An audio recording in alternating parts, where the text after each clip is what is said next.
Welcome back. Now, the Chancellor, Rishi Sunak, is being urged to set out an emergency budget to help millions of people across the UK who face being plunged into poverty and hardship as a result of the cost of living crisis. Well, joining me now is Operations Manager at Alexandra Rose, Hannah Dakin. Hannah, thank you very much indeed for joining us here on Sky News this afternoon. And Hannah, so I was just mentioned there, you are the operations manager for Alexandra Rose, and you provide vouchers, don't you? You call them the Rose Vouchers to young families on low income.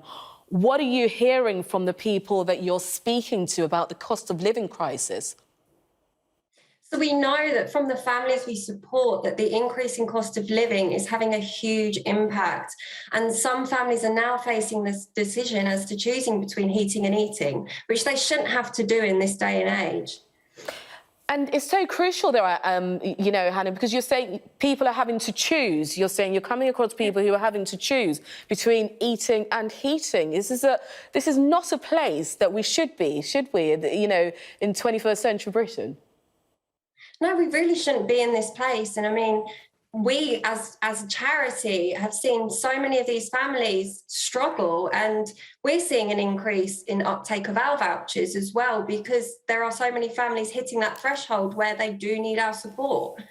And how is this impacting on the children? Because, of course, you're dealing with the adults and having to, obviously, you're giving them the vouchers to look after the children, but the impact on children and having to explain to them what's happening, that must take a very different approach. Yes, so having to actually let the children know, there is this kind of crisis going on at the moment, and, there are struggles in terms of access to food. And I'm just so glad we're here to provide that, access to the fresh fruit and vegetables that families can now access, because we're giving them the vouchers, and, they're not having to worry then about access to food, and they can kind of have money left over for other essentials such as putting fuel in their car. And how many people are you seeing through your doors in terms of the numbers? Have you seen a massive jump, I imagine, in a short space of time in terms of the people coming through your door? Percentage-wise, what are you seeing in terms of the jump in numbers? So we are seeing an increase in numbers. I haven't got the exact increase to hand, but I can tell you that to date, so we started the project in 2014. To date, we have supported just under 16,000 people. That's families with parents and children included. And Hannah, it's interesting you said you started the project in 2014.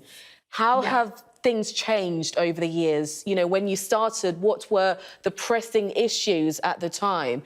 And just tell us where we are now. So the issues at the time were more to do with, I believe, kind of access to those fruit and vegetables, but we were started off with quite a small number of families being able to access our project, as we only had a few projects at the time. But as time's gone on, I have noticed that we've seen more families come through our door. We're getting more referrals. As I said, in the past few months, with this kind of crisis kind of started to kick off, we're seeing more and more families struggling, more and more families coming through the door. We are really increasing our capacity nationwide as well to support these families. And Hannah, what would you ask the Chancellor if he was in front of you now? What do you want to see from him? What kind of support do you need? So we would love to see more support to those on the lowest incomes. The most pressing issue at the moment is fixing Healthy Start. So there are so many families that are being left behind through Healthy Start because of the digitalisation. So they're switching from paper vouchers to a digital system, and families are missing out on millions of pounds worth of free healthy food because this digitalisation has failed. Okay, and the NHS has estimated around 72,000 eligible families that were receiving paper vouchers have now not yet transferred over to the digital system. So they're really missing out on this free support, this free food, which they were getting before this digitalisation happened. And for example, I was in a children's centre in Tower Hamlets on Friday, and they were telling me the numbers of families that are coming through that were eligible for Healthy Start with the paper vouchers, and they're now being told they're ineligible on the online system.